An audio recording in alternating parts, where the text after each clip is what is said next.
बात 1947 की है। एक खुशहाल राज्य के राजा जिसके पास हर सुख सुविधा थी, लेकिन उसके मन में शांति ना थी। मन की शांति पाने के लिए राजा ने तीर्थ स्नान किया, ब्राह्मणों को भोजन कराया, पर फिर भी उसे दिन में चैन और रातों में नींद नहीं आती थी। एक तांत्रिक ने राजा को बताया, तुम्हारे पास सब कुछ है, पर पिता का आशीर्वाद और माँ की ममता नहीं है। इन्हें पाने के लिए तुम्हें एक लंबी यात्रा करनी होगी। राजा ने ठीक वैसा ही किया और अपना राजपाट छोड़कर निकल पड़ा। कई तीर्थों पर घूमने और महान संतों से मिलने के बाद भी राजा को सुकून नहीं मिला। तब राजा निराश होकर जंगल की ओर चला गया। एक जगह पर उसे एक अजीब सी आवाज सुनाई दी। वह उस आवाज से डरा नहीं, बल्कि उसे उस जगह पर शांति महसूस हुई। राजा ने थोड़ा आगे जाकर देखा तो उसे पंजुर्ली देव का मंदिर दिखाई दिया। राजा के हाथ से तलवार गिर गई और हाथ श्रद्धा से जुड़ गए। पीछे देखा तो गांव वाले वहीं खड़े थे। राजा ने कहा, इस देव को मुझे दे दो और बदले में जो चाहो मांग लो। तब उनमें से एक व्यक्ति के शरीर में देव आने लगे। उसका पूरा शरीर कांपने लगा। देव ने पहले जोर से गर्जना की, फिर राजा से कहा, तुझे मैं चाहिए ना, पर मैं इस गाँव का पंजुर्ली हूँ। मेरे बदले तुझे इन गाँव वालों को कुछ देना होगा। राजा ने कहा, मैं सब कुछ देने को तैयार। राजा ने सभी शर्तें स्वीकार कर ली और बड़े धूमधाम से देव को अपने राजमहल में ले आया। उसके बाद राजा को कभी सुख शांति की कोई कमी नहीं हुई। इसके बाद कहानी 1970 में चली जाती है, जहाँ लोग भूता कोला नाम के एक पारंपरिक कार्यक्रम को बड़े उत्साह से मना रहे हैं। शिवा नाम के बच्चे के पिता इसमें नर्तक की भूमिका निभा रहे हैं। लोगों का ऐसा मानना है कि नर्तक के शरीर में देव का वास होता है और वे आने वाली परेशानियों से आगाह करते हैं। वहीं राजा का वंशज भी वहाँ आया है। वह नर्तक से कहता है कि उसे उसकी जमीन चाहिए जो उसके पूर्वजों ने गाँव वालों को दान कर दी थी। नर्तक ने कहा कि वह जमीन तुम्हारे पूर्वजों ने सुख शांति के लिए दी थी, वह तुम्हें नहीं मिलेगी। तभी वह नर्तक का उपहास करते हुए कहने लगा कि यह वास्तव में कोई देव बोल रहा है या नर्तक केवल ढोंग कर रहा है। यह सुनकर देव अत्यंत क्रोधित हो गए और कहा, अगर मैं सच में देव हूँ तो कभी किसी को दिखाई नहीं दूंगा। इतना कहकर वे हाथ में मशाल लिए जंगल की तरफ दौड़ पड़े।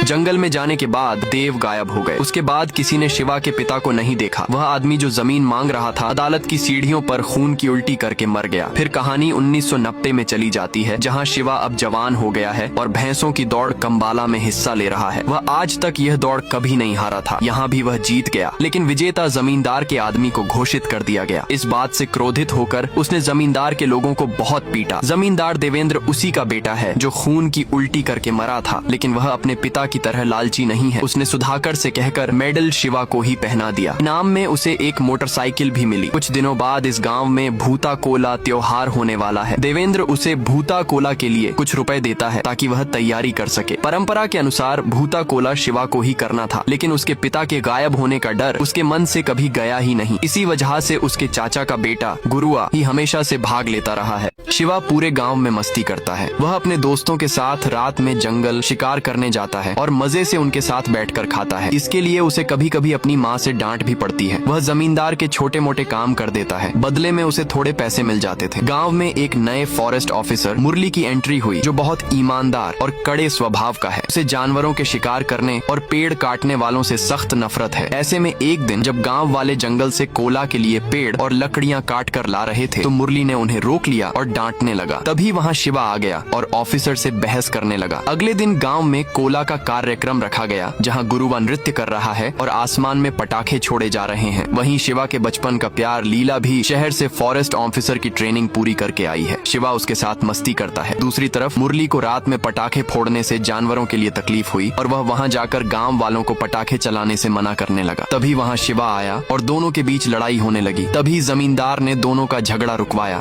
अगले दिन सुबह लीला के पिता शिवा के घर पहुंचे और कहने लगे कि पिछली रात तुमने जो किया वह बहुत बढ़िया था। मैं भी अपनी जवानी में ऐसे काम किया करता था। शिवा को लगा कि वे लीला को चिमटी काटने की बात कर रहे हैं और वह खुश हो गया। तभी लीला के पिता ने कहा कि रात को तुमने वन अधिकारी को भगाकर बहुत अच्छा काम किया। शिवा ने पूछा कि वे यहाँ क्यों आए हैं, तो उन्होंने बताया कि अगर लीला को गाँव में कोई नौकरी मिल जाए तो तुम्हारा बहुत भला होगा। इस पर शिवा ने कहा कि वह जमींदार से कहकर नौकरी लगवा देगा। अगले दिन सुबह जब लीला ने अपनी ड्यूटी संभाली तो मुरली गाँव में बाढ़ लगाने की तैयारी कर रहा था ताकि कोई भी गाँव वाला जंगल में न जा सके। दूसरे दिन वह पूरी फोर्स के साथ गाँव में बाढ़ लगाने पहुँचा। लोगों ने इसका विरोध किया। तभी शिवा वहाँ आया और दोनों के बीच लड़ाई होने लगी। शिवा को बांध दिया गया। रात को जब लीला उसके लिए खाना लेकर आई तो उसने खाना ठुकरा दिया और कहा, तुम भी उन पुलिस वालों के साथ मिल गई हो। लीला के दिल में गांव वालों के लिए दर्द था, लेकिन वह अपनी ड्यूटी के आगे बेबस थी। अगले दिन जमींदार ने कहा कि वह सबकी जमीन बचा लेगा और सभी गांव वालों के कागजों पर हस्ताक्षर करवा लिए। तभी शिवा का दोस्त लच्छू जमींदार के घर को देखकर बहुत खुश हुआ और घर के भीतर चला गया। जैसे ही लच्छू ने घर के अंदर कदम रखा तभी जमींदार के आदमी ने उसे जोरदार थप्पड़ जड़ दिया। शिवा ने यह सब देखा तो उस आदमी को बुरी तरह मारा। कहीं यह बात गांव वालों तक न पहुंच जाए इसलिए देवेंद्र ने रात को शिवा और उसके दोस्तों को शराब पिलाई। उधर देवेंद्र का आदमी सुधाकर मुरली से मिला और शिवा और उसके दोस्तों को पकड़ने की सूचना दे दी। एक दिन जब शिवा और उसकी टीम पेड़ काटने गई तो सुधाकर और मुरली रात के अंधेरे में ही उनको पकड़ने निकल पड़े। शिवा ने एक आदमी को पेड़ के ऊपर निगरानी रखने के लिए बैठाया था। वे पेड़ को आधा काट चुके थे। जैसे ही पुलिस की गाड़ी आई सब लोग एक जगह छिप गए। गाड़ी करीब आते ही आधा कटा पेड़ गाड़ी पर गिर गया और सुधाकर और मुरली घायल हो गए। जैसे ही ये बात डिपार्टमेंट को पता चली तो उन्होंने तेजी से शिवा और उसकी टीम की तलाश शुरू कर दी। दूसरी तरफ देवेंद्र ने एक दिन गुरुआ को अपनी गाड़ी में बैठा लिया और कहा कि मुझे तुम्हारी मदद चाहिए। गुरुआ ने कहा मैं तुम्हारी भला क्या मदद कर सकता हूँ। तभी देवेंद्र ने कहा कि तुमने इस गाँव के लिए क्या कुछ नहीं किया। देवेंद्र शिवा से कहता है कि तुम कुछ दिनों के लिए अपने साथियों के साथ छिपे रहो, यहाँ मैं सब संभाल लूंगा। एक दिन लीला सभी के लिए जंगल में खाना लेकर गई। सभी ने खा लिया लेकिन शिवा ने खाने से मना कर दिया। लीला भी गुस्से में वापस चली गई।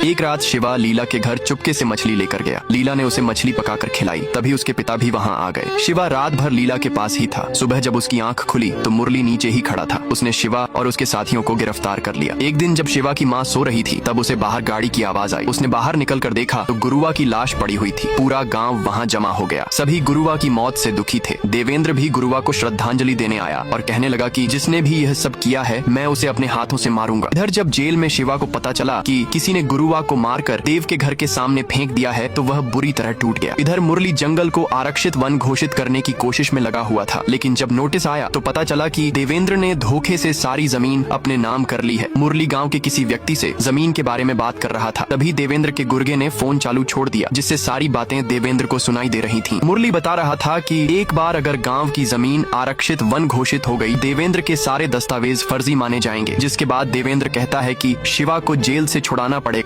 मुरली ने जब फोन चालू देखा तो उसने रीडायल किया और समझ गया। इधर देवेंद्र अपने विकलांग बेटे से बात कर रहा था और उसे बता रहा था कि कैसे राजा ने उनकी सारी जमीन गांव वालों को दान कर दी थी। वो आगे बताता है कि उसने गुरुआ से सौदा किया कि मैं तुम्हें 5 एकड़ जमीन दूंगा, बदले में तुम्हें मेरी जमीन लौटानी पड़ेगी। जब तुम कोला करोगे तो कह देना कि मैं सारी जमीन देवेंद्र के नाम करता हूँ। लेकिन गुरुआ ने ऐसा करने से साफ इनकार कर दिया। गुरुआ कहता है कि गाँव वाले तुम्हारा बहुत सम्मान करते हैं, अगर उनको तुम्हारे बारे में पता चलेगा तो वो क्या सोचेंगे। देवेंद्र कहता है उन्हें कौन बताएगा, तू बताएगा क्या। और गुरुआ के पेट में चाकू घोंप कर उसे मार डाला। फिर सुधाकर के साथ मिलकर उसकी लाश को देव के घर के सामने फेंक दिया। इधर शिवा और उसके दोस्तों को जमानत मिल गई। जमानत मिलते ही वो सबसे पहले देवेंद्र के पास ही गया। देवेंद्र ने शिवा से कहा मुझे तुझसे कुछ खास बात करनी है लेकिन उससे पहले हम जमकर पार्टी करेंगे, उसके बाद सभी शराब पीते हैं। शिवा ने देवेंद्र से पूछा मेरे भाई गुरुआ को किसने और क्यों मारा, मुझे उसका नाम बताओ, मैं उसे खत्म कर दूंगा। देवेंद्र ने कहा पहले अपने दोस्तों को घर भेज दे। शिवा ने सभी को जाने। देवेंद्र ने शिवा से कहा तुम्हारे भाई गुरुआ को उस फॉरेस्ट ऑफिसर मुरली ने मारा है क्योंकि उसे कोला करने से परेशानी थी, इसलिए उसने गुरुआ को रास्ते से हटा दिया। शिवा गुस्से में वहाँ से मुरली को मारने निकल पड़ा। देवेंद्र सुधाकर से कहता है मेरे हाथ धुलाओ, मैंने उस कुत्ते को छुआ है। और आगे कहता है शिवा का पीछा करो, जैसे ही वो मुरली को मारेगा उसके गले में भी पट्टा डाल देना। लेकिन शिवा रास्ते में ही माधव लोहार के यहाँ रुक गया और क्रोध में कहता है कि मुझे उस मुरली को मारना है। तभी लोहार ने कहा कि देवेंद्र गुरुआ को गाड़ी में बैठाकर ले जा रहा था और आते वक्त अकेला आ रहा था और अगले दिन गुरुआ की लाश मिली। शिवा पल भर में सब कुछ समझ गया कि उसके भाई को मुरली ने नहीं बल्कि देवेंद्र ने मारा है। ये सब बातें सुधाकर और उसके आदमी सुन रहे थे। उनमें से एक कहता है शिवा को यहीं खत्म कर देते हैं। गुंडों ने शिवा पर हमला कर दिया लेकिन शिवा सब पर भारी पड़ा और सभी को धमाधम धूल चटा दी। सुधाकर वहाँ से भाग खड़ा हुआ। उसके बाद शिवा देवेंद्र के घर गया और सीधा दहलीज पार करके अंदर खाने के टेबल पर चला गया। देवेंद्र ने कहा पीकर आया है क्या। शिवा ने कहा नहीं साहिब, शुद्ध होकर आया हूँ। देवेंद्र कहता है अब आ ही गया है तो खाना खा ले। इस पर शिवा कहता है कि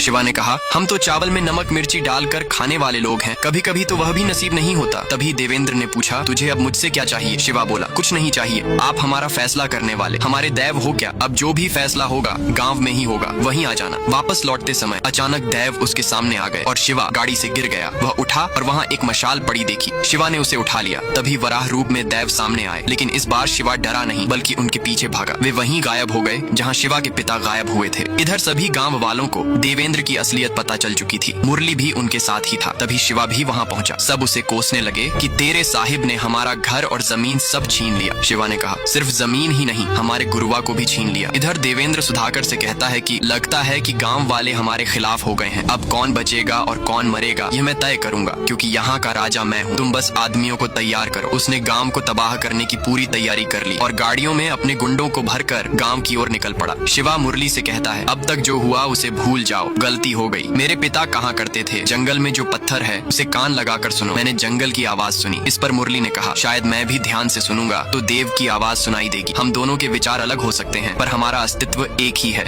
शिवा ने कहा, अगर मुझे कुछ हो गया तो मेरे गांव वालों का साथ दोगे ना? इतने में ही गांव की बत्ती गुल हो गई। तभी देवेंद्र अपने गुंडों के साथ वहां पहुंचा और बोला, धर्म के नाम पर दान में मिली जमीन को अपना समझने लगे। तुम सब भिखारी हो। अच्छा हुआ मुझे यहाँ बुला लिया। अपना बोरिया बिस्तर बांधो और अपने पत्थर के देव को लेकर जितनी दूर हो सके निकल जाओ। मुरली ने कहा, दिया बुझने से पहले जैसे फड़फड़ाता है, मुझे तुझे देखकर वैसा ही लग रहा है। देवेंद्र ने कहा, दिया नहीं, ज्वाला हूँ मैं। और अपने आदमियों से बोला, जला डालो गांव को। इधर लीला ने भी पूरे जोश के साथ भाला फेंका जो सीधे देवेंद्र के सामने उसके पैरों में जा गिरा। जंग का बिगुल बजा। एक तरफ गांव वाले और पूरी पुलिस टीम, वहीं दूसरी ओर देवेंद्र और उसके हथियारबंद गुंडे दोनों आपस में टकराए और खूनी संघर्ष शुरू हुआ। शिवा खड़े खड़े सब देखता रहा। फिर अचानक वो भी अपना हथियार लेकर देवेंद्र की सेना पर कूद पड़ा। मुरली भी एक एक कर दुश्मनों को खत्म करने लगा। इधर देवेंद्र आराम से कुर्सी पर बैठकर लड़ाई का आनंद ले रहा है। जगह जगह बम फट रहे हैं। पूरा गांव आग की लपटों में घिर गया। एक बम देवेंद्र के पास आकर फटा। फिर उसने भी बंदूक उठाई और गांव वालों को निशाना बनाकर मारता रहा। इधर लीला और गांव की औरतें भी डटकर दुश्मनों का सामना कर रही थीं। शिवा के दोस्त भी पराक्रम दिखाने में पीछे नहीं हटे। फिर अचानक मुरली पर हमला हुआ, लेकिन शिवा ने पहुंचकर उसे बचा लिया और देवेंद्र के आदमियों पर कहर बनकर टूट पड़ा। उधर देवेंद्र ने अपने ही आदमी को गोली मार दी। सुधाकर ने कहा, साहिब ये तो अपना आदमी था। देवेंद्र बोला, मरने दो, बहुत पाल लिए हैं। फिर उसने एक छोटे बच्चे पर बंदूक तान। सुधाकर ने फिर ठोका, साहिब ये तो बच्चा है। देवेंद्र बोला, तेरा है क्या? चारों ओर आग ही आग फैल चुकी थी। लोग तड़प रहे थे, मर रहे थे। फिर देवेंद्र ने शिवा के दोस्त बुल्ला पर निशाना साधा और उसे भी मार गिराया। शिवा अपने दोस्त बुल्ला की ओर भागा, लेकिन गुंडों ने उसे पकड़ लिया और पीटने लगे। शिवा अब बंदूक के निशाने पर था, लेकिन गोली चलने से पहले सुधाकर ने बंदूक छीन ली और देवेंद्र के ही एक आदमी को मार डाला। यह देखकर देवेंद्र चौंक गया और गुस्से में आकर सुधाकर को गोली मार दी। शिवा तलवार लेकर देवेंद्र को मारने के लिए लपका, लेकिन देवेंद्र का एक लंबा चौड़ा आदमी बीच में आ गया। उसने एक हाथ से शिवा का गला दबोचा और उसे ऊपर उठा लिया। शिवा छटपटाता रहा, उसकी सांसें थम गईं। फिर उसने शिवा को दूर पटक दिया। शिवा का सिर पत्थर से टकरा गया। उधर सब बुल्ला की लाश पर विलाप कर रहे थे। देवेंद्र गांव वालों की तरफ देखकर बोला, उधर क्या रो रहे हो? इधर आकर देखो, शिवा भी खत्म हो गया।